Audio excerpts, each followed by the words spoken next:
امام علی علیہ السلام نے فرمایا، اے شخص یاد رکھنا،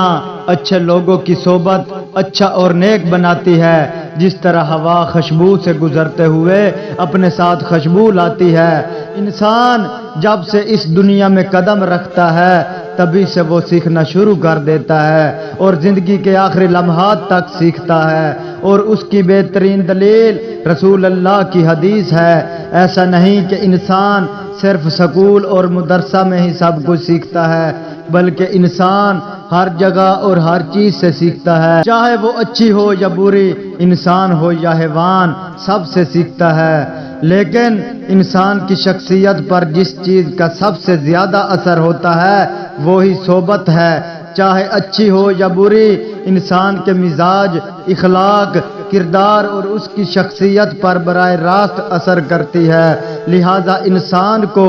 دیکھ بھال کر ہی کسی کی صحبت میں بیٹھنا چاہیے، اور اس طرح والدین کی اپنے بچوں کی نسبت سے یہ ذمہ داری ہے وہ اپنے بچوں کے دوستوں اور ان کے ہم نشینوں کے متعلق اچھی طرح جانیں، اس کے بعد ہی انہیں ان کے ساتھ بیٹھنے دیں۔